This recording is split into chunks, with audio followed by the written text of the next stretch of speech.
Bulan Desember selalu dipandang sebagai bulan yang paling indah di setiap tahunnya. Tetap ceria menyambut Natal di tengah pandemi yang belum usai. Jangan biarkan virus corona merusak bulan bahagia ini. Sayangi diri, keluarga, dan negeri dengan vaksinasi. Kebanyakan orang Indonesia memiliki kulit sawo matang hingga coklat dan bermata hitam. Sedangkan mata biru di Indonesia adalah pemandangan yang langka, kecuali mereka dengan darah campuran bangsa Eropa. Sebuah pemandangan unik dari seorang bocah laki-laki bernama Kinan Levi Pratama. Putra sulung dari Herning dan Budi Kristianto ini asli Indonesia, namun memiliki mata biru yang langka, yang ternyata merupakan sindrom Waardenburg.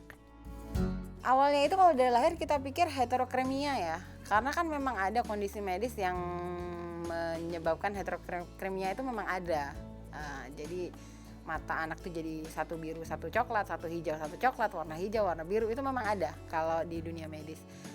Dan saat itu kami mengenali sebagai heterokremia, bukan sebagai Waardenburg syndrome. Tapi setelah dapat literasi tentang Waardenburg syndrome ya nggak bisa dipungkiri lagi kalau itu Waardenburg, karena ciri-cirinya lebih banyak Waardenburg ditambah lagi tunarungu itu tadi. Kayak gitu sih.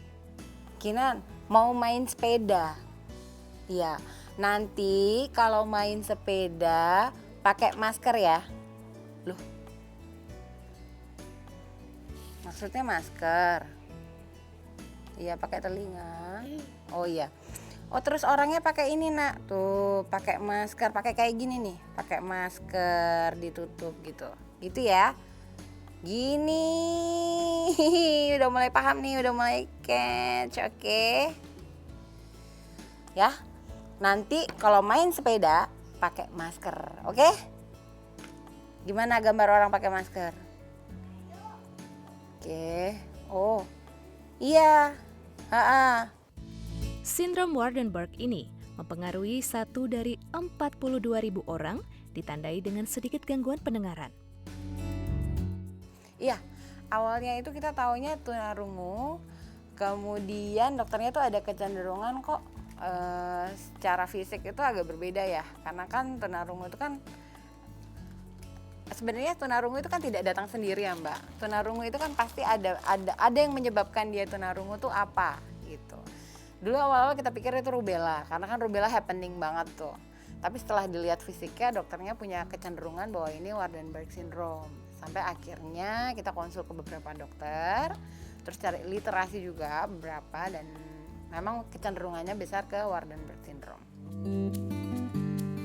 Proses agar Kinan bisa mendengar tidak semudah yang Herning bayangkan dan memerlukan investasi waktu dan biaya yang besar. Misalnya, biaya terapi wicara di Auditory Verbal Therapy Center sekitar 3 juta rupiah per bulan. Oh bervariasi, mulai dari 250.000 ya per jam ya, gitu. Ya itu aja yang paling kecil deh ya, jadi enak ngitungnya. Itu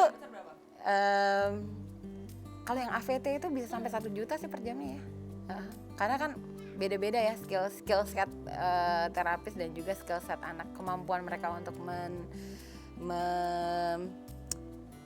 mencari handicap apa yang diperlukan dari anak.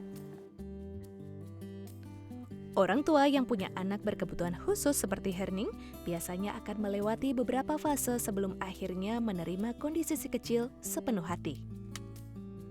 Dulu banget tuh mikir kayak gitu. Ntar kalau gede mau jadi apa?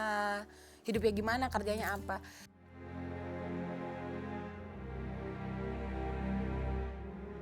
Memang tidak mudah, tetapi kenyataannya tidak bisa dibantah.